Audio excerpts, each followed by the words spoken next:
I don't know how many horse racing fans we have in the place this morning.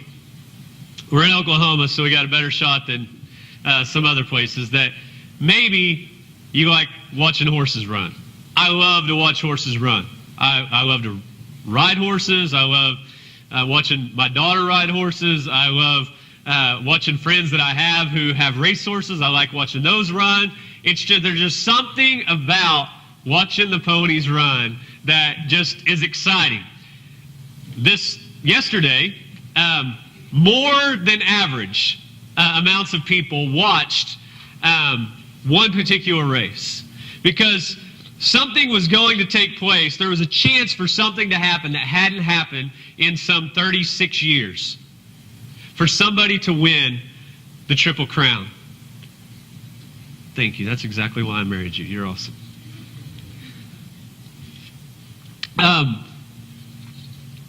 We had this opportunity to watch history in the making. And it's a long story. It started several years ago. These two guys who just were normal guys. They work 40-hour weeks just like the rest of us. They're not... See, when you get into thoroughbred racing at that level, when you're talking about the Kentucky Derby and the Preakness and the Belmont, you're talking about millions and millions of dollars. And these two guys who were just working class guys decided they were going to breed this racehorse. And they were going to, be the next Secretariat. They were just going to have this awesome run. And so a few years back, these two guys, one of them did a lot of research, started researching out stuff. And they went and they bought this mare. For those of you that don't know, that's a female horse. They went and bought this mare. And they paid $8,000 for this mare. Now, if you're in the realm of, that may seem like a lot, like $8,000. I've bought cars much cheaper than that. But $8,000 for a high blood jockey club mare is not really all that much money. Especially when you're talking about the caliber of horse they wanted to make. And so they find this mare. Everybody calls them stupid for buying this mare. They know of their plans. They buy this mare. Everybody calls them stupid. Then they go out and they find this horse that they want to breed this mare to so that they'll have a colt. And they pay $2,500 for a breeding fee. Again, breeding fees go into the hundreds of thousands of dollars for these thoroughbreds. $2,500. That's a Remington Park type breeding fee. It's not really all that much. So they've got like 10-5 invested in this horse, which to you and me that don't run in that realm, you think, holy cow. And even for them, that's what they thought. They had to cash in IRAs. They were using money out of their retirement because it's not only just the money to get that horse. They have to pay trainers and stall rentals and they have to pay to go on the track. And then you got your vet bills and all that. They have thousands and thousands of dollars. Literally their retirement is wrapped up in this colt when he is born. And it's going to be a couple years before he can even run. And so they raise him, they take care of him, they get him out on the track, they break him, they get him running. He does okay, but then all of a sudden, he starts winning.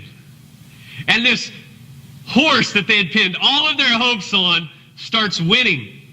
And he's not winning just little races where he's making $4,000 or $5,000 at a time. He's making tens of thousands of dollars. He's doing awesome things in this realm that they have now found themselves in. Move up in history a little bit. He's earned enough points that he qualifies to go to the Kentucky Derby.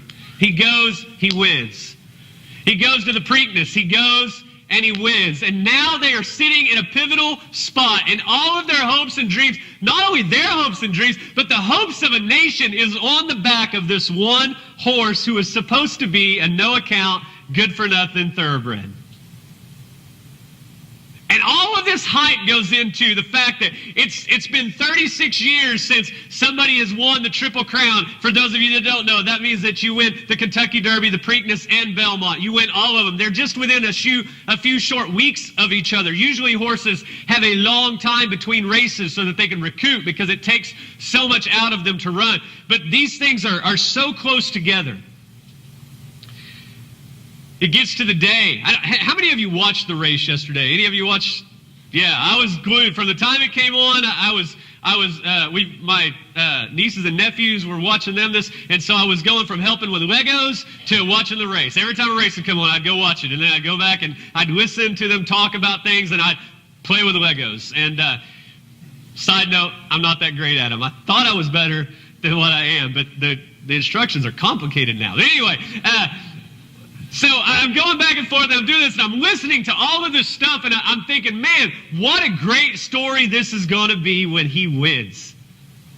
And I'm looking at all the odds come in, and I'm looking, he's going off at like 4 to 5 odds, which is, you're not making any money if you bet on him. It doesn't matter. You can just, but then everybody under him are like, the odds, they're just astronomical. Everybody's favoring him to win. The hopes of a nation are on him. It was the 3rd largest crowd to ever be watching the race at the Belmont Stakes. It was the 3rd largest crowd in history. There were hundreds of thousands of people in this stadium, in this racetrack. Everyone had high hopes. But there was one horse.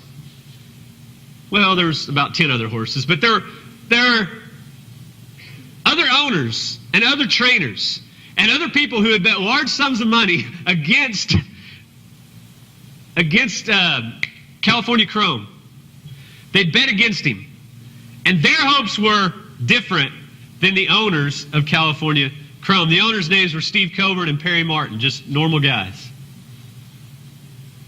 One of them is kind of laid back. Perry, he don't really say nothing, don't really say much. The press doesn't really bother him all that much. But then Steve Coburn, he wears a big Stetson hat, waves it to the crowd. He's real boisterous, and he's just living in the moment. The race goes off. Those of you that watched it, you know what the country's hopes were pinned on did not take place. The hopes were crashed because he didn't win. And the horse that did win, now, they had hopes he would win. His name was Totalist, and his owners had different hopes than the hopes of the owners of California Chrome. And those two hopes collided. And only one of them could have what they were hoping for. Only one of them could have it, because that's what happens when hopes collide. Normally only one of them's coming out. And it was Totalist. His owner's hopes came to fruition. And when hopes collide, people have strange reactions. This guy who had been happy and go lucky and was just excited to be there, just excited to be in the moment. He was proud of his horse and proud of the trainer and proud of the jockey. All of this stuff had happened, and he was so proud and he was so happy, and he was waving his hat. But when he lost the race, they stuck a microphone in his face. And he was so happy and so cheerful before the race. Afterwards, he wasn't all that happy anymore. Which you could see. I mean, his hopes had been dashed. He had history was in his grasp, and it had been dashed. And it wasn't just so much that he wasn't happy, he began to make excuses. And he began to lash out at the other horses that were in the race, like the winner, the one who won. He didn't run the other races. He was fresh.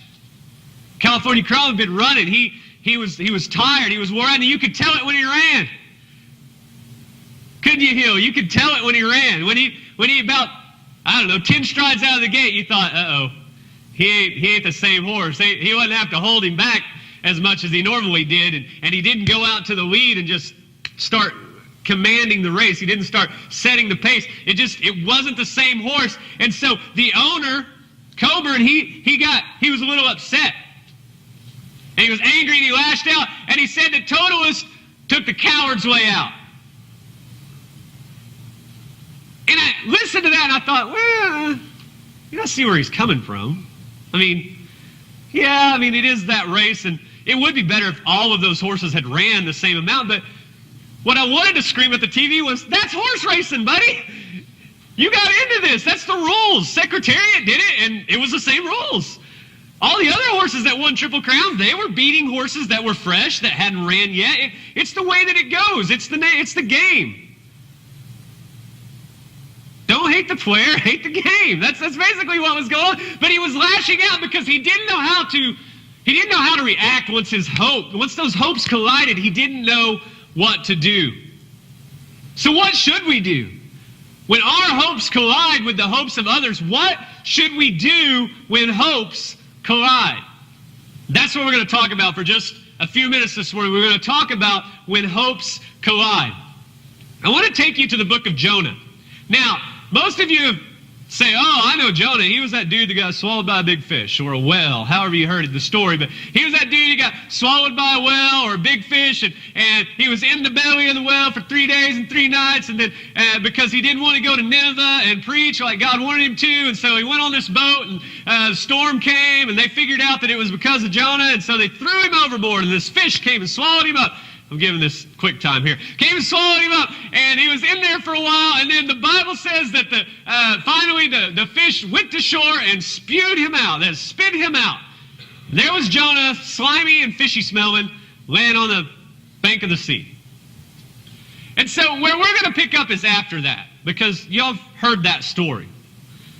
But a lot of times we stop there and we don't read the rest of what happened with Jonah. And what happened with Jonah is a perfect example of hopes colliding. And so we're going to get into Jonah chapter 3. I'm going to read a lot, but I'm going to read it as fast as I possibly can. So kind of hang with me, but I want to tell you this story and I don't want to leave anything out. Jonah 3:1.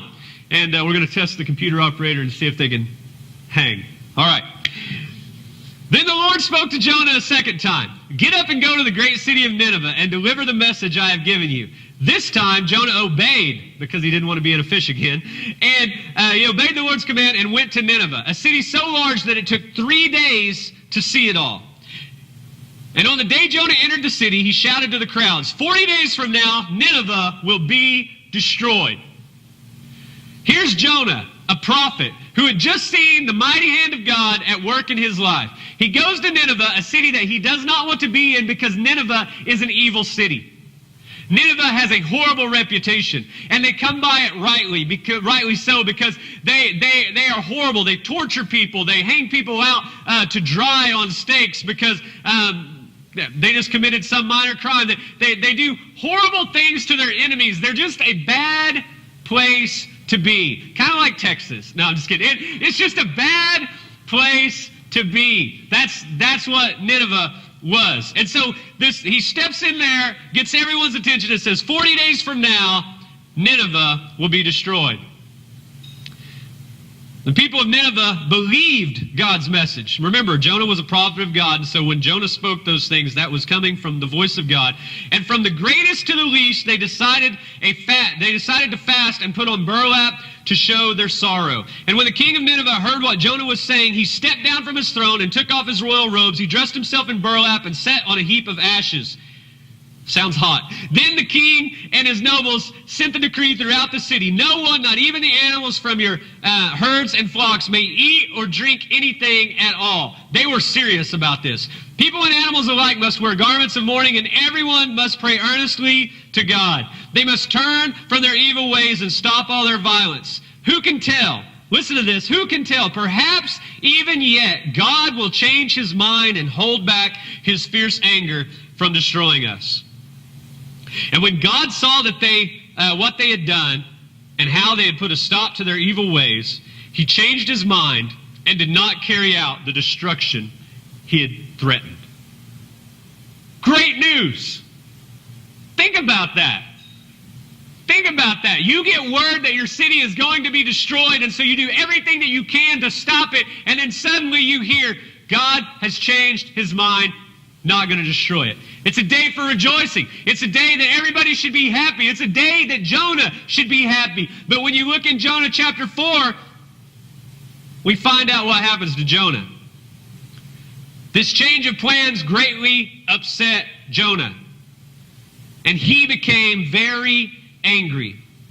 So he complained to the Lord about it. Didn't I say before I left home that you would do this, Lord? You ever argued with God?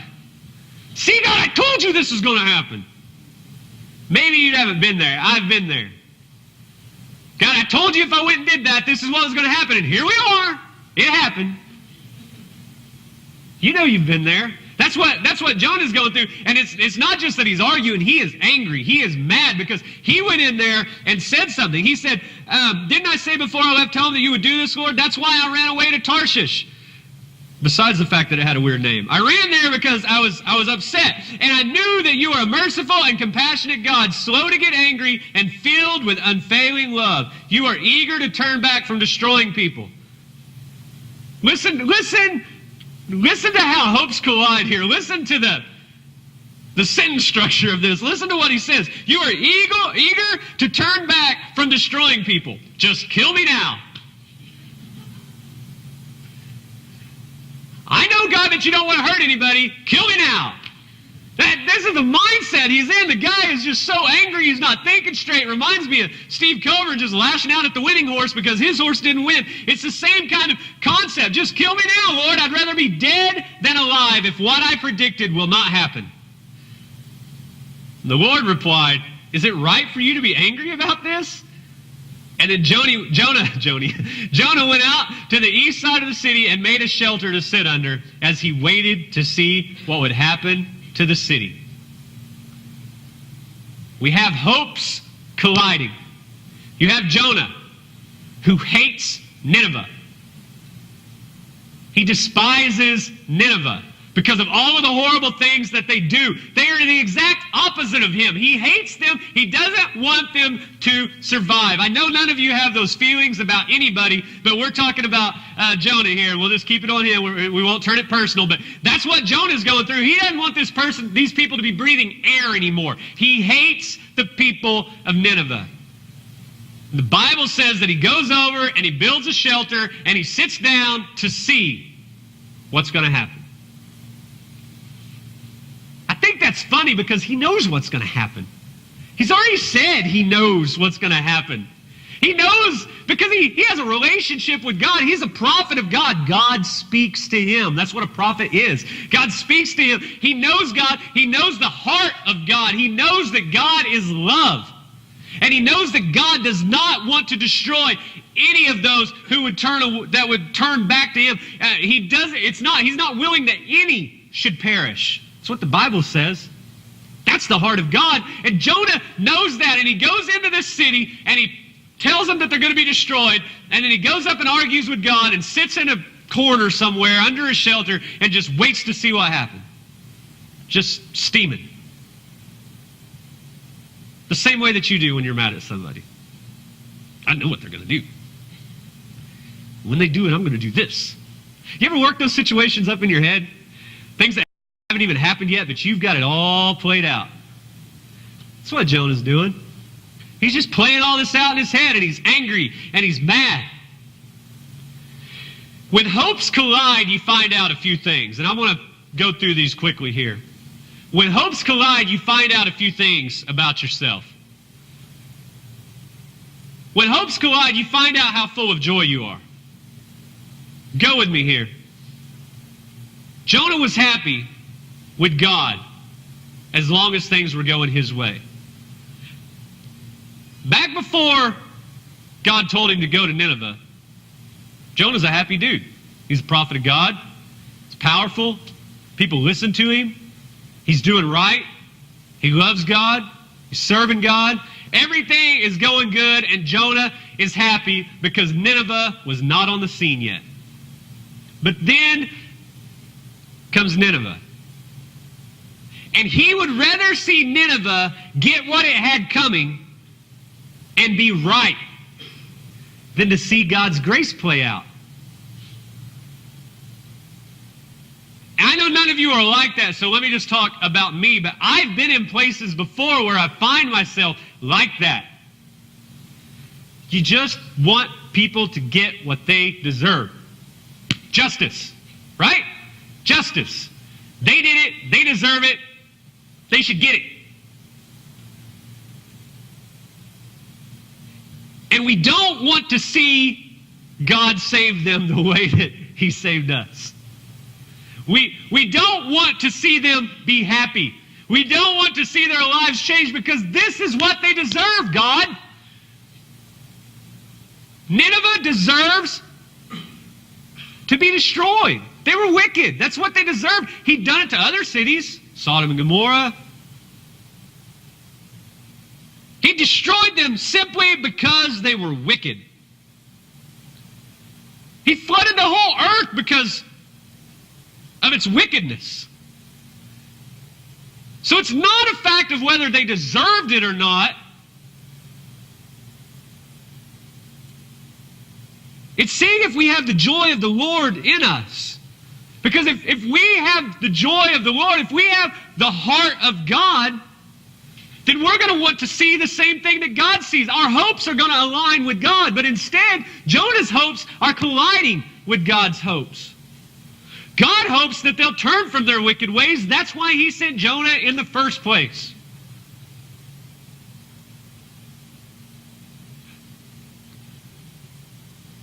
God hopes that you'll live for him. That's why he sent Christ. You see how full of joy you are because Jonah was happy as long as things were going his way. But when things didn't go his way, he had no joy. And so his joy was really just a false joy. If you look and counter that with the life of Jesus, who is supposed to be our example, that's why we wear all those little bracelets that say, what would Jesus do? He's supposed to be our example. When you look at what he did, think about what he did. He was willing to do whatever it took to fulfill God's plan. That's what Jesus was willing to do. You see that when he's in the garden. When he's praying in the garden.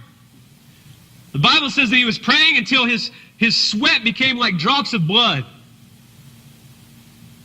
And he said, if it's possible, God, that I don't have to go through this, if it's possible that this cup could pass from me, if this would not happen, then that's what I hope for. But not my will, but your will, God.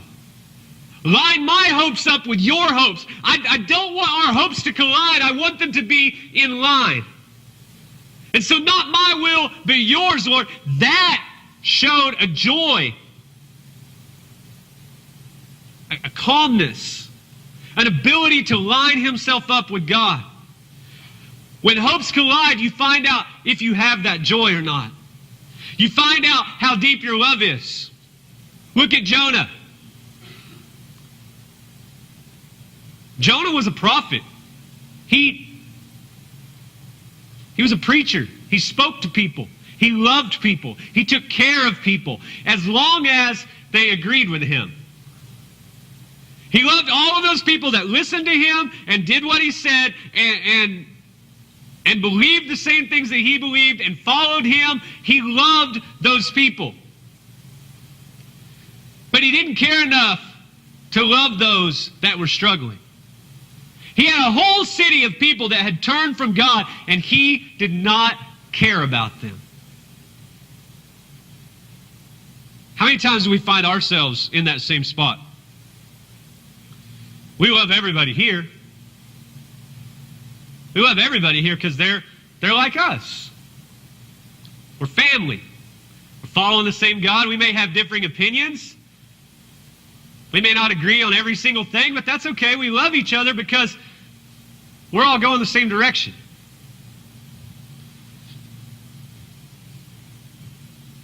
But then we find it easy to attack those who do not agree with us, who don't share the same views as us, who aren't following the same God as us. Instead of loving them and hoping that they will find grace and they will find peace and they will find mercy and they will find the love that only Christ can offer them, and he offers it through us, instead of showing that, we lash out. We make excuses.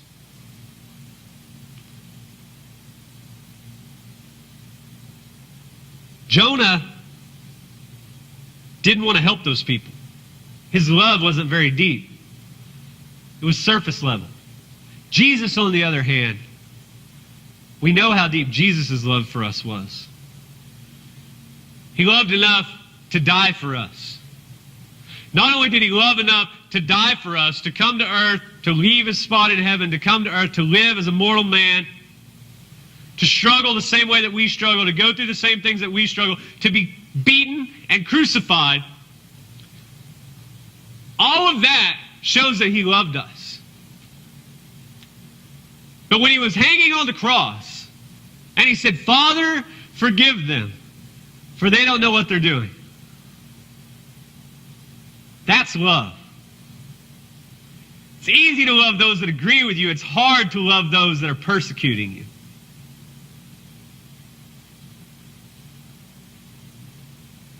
I'm letting that sink in for a minute because we're all guilty of that. We're all guilty of that. We really love those people that agree with us and we think they're great, but those that we think are persecuting us or somehow hindering us or taking away our freedoms or doing any of those things, we're quick to lash out in anger and in hate against those people, and we want to see them get what they've got coming to them. Instead of saying, Father, forgive them.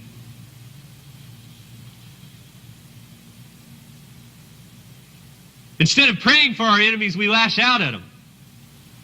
Instead of loving them through it, we hate and despise them. You find out how great your faith is in those moments that hopes collide. When things aren't going the way that you had hoped they were going to go. When your hopes collide with somebody else's hopes. And their hopes come out unscathed. We're angry. It's kind of like somebody pulls up behind you in a gigantic truck, much like the ones that I like to drive. In your little car. That little car. You know those little cars. And they just tap you a little bit at a stoplight.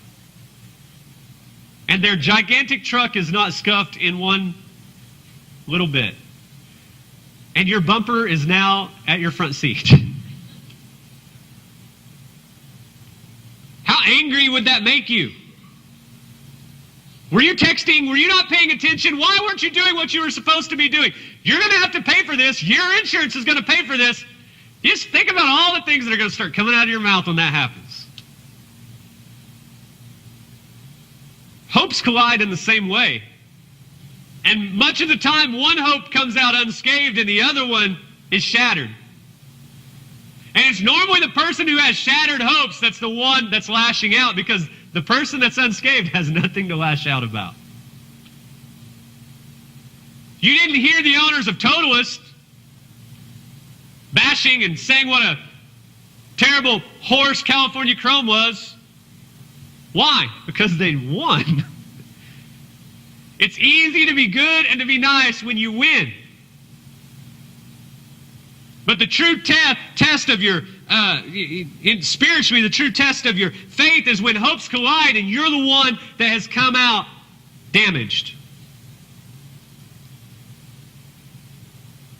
Jonah actually had faith that God would save Nineveh. We talked about that. He said, I knew you'd do this, God. I knew. This is just like you. You're so loving. Just like you to save Nineveh. How dare you?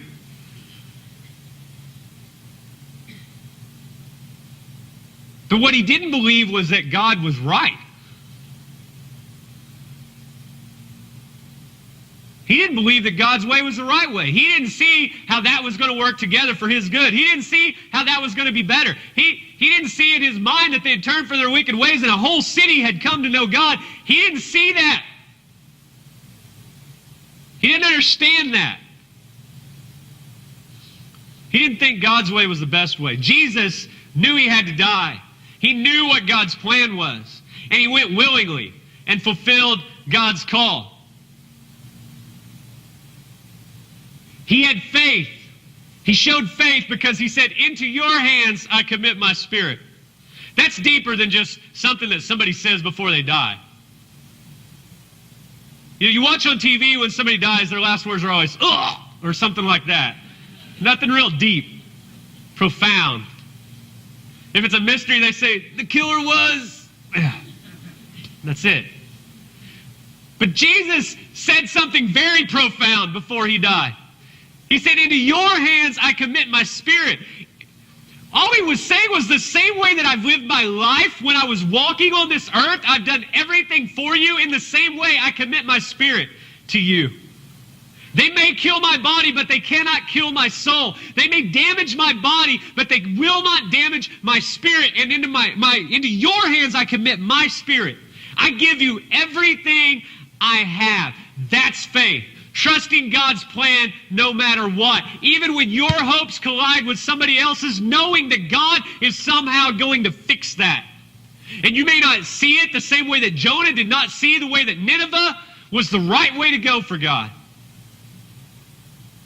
But faith gets you through that.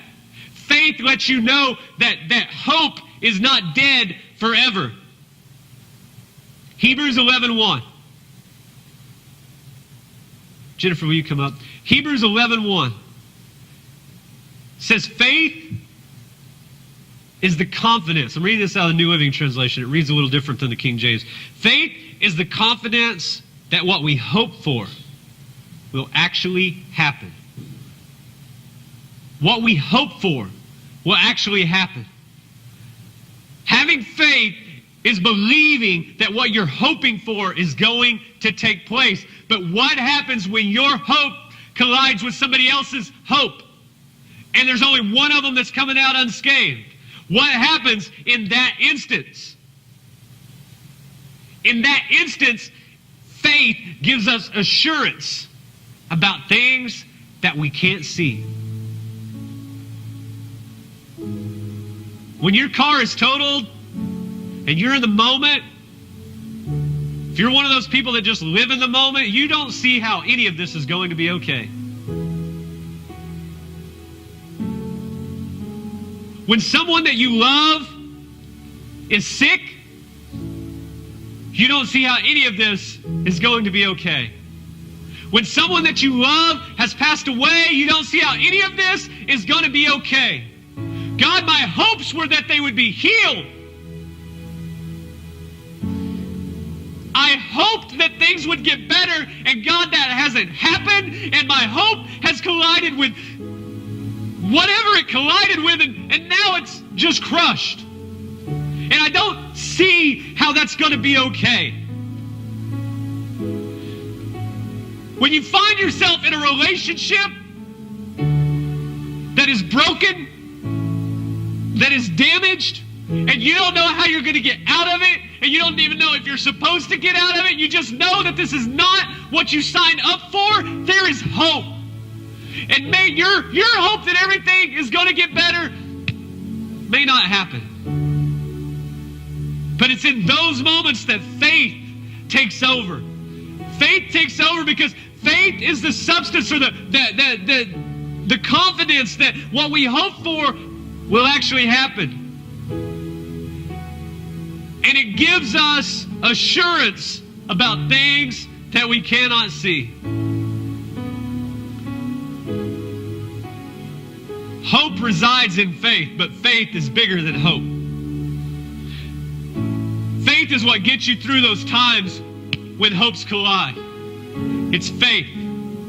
It's faith. It's knowing that just like the way that God cared for Nineveh, God cares for you.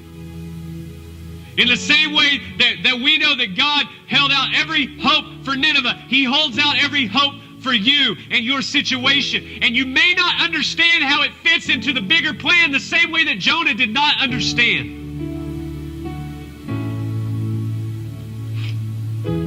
But we have this hope. We sang about it a while ago. We have this hope as an anchor for our soul.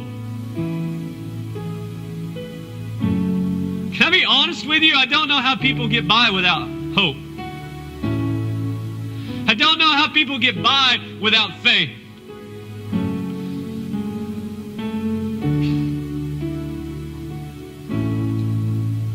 Because maybe you've never hurt the way that I've hurt.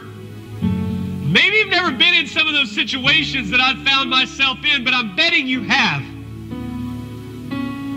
And it's in those times that my faith sees me through.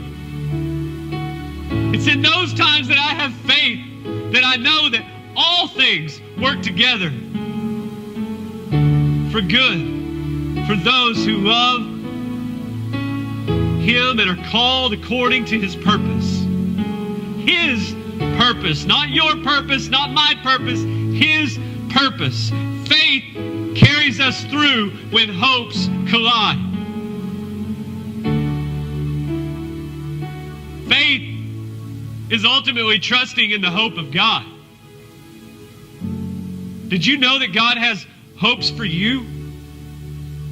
It says before He formed you in your mother's womb, He knew you.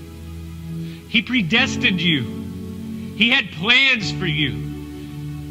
He created you the way that you are. You are fearfully and wonderfully made on purpose. No matter what anybody has ever told you, you are here for a reason, because God has hopes for you. But sometimes your hope and God's hope may collide. And what gets you through those moments is faith. It's knowing that when your hopes and His hopes collide, His is going to come out unscathed. His plan is going to win. And it's how you react.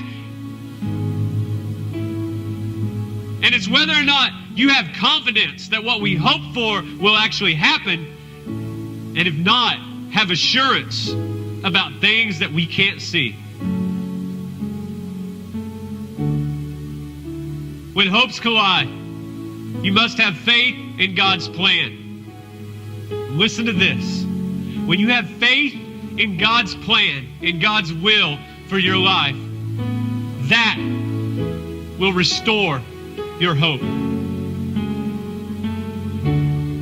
Your hope that was damaged in that collision will be restored through faith. Your relationship that's falling apart will be restored through faith. It may not look the way that you thought it was going to look, but you have assurance in things that you cannot see that God is going to work that out.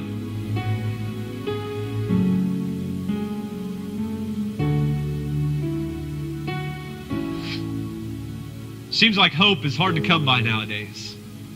But faith seems to be even harder to come by. But I'm telling you, if you want to live a victorious Christian life, if you want to follow Christ, you have to have faith. And you have to have hope. Faith is what restores your hope.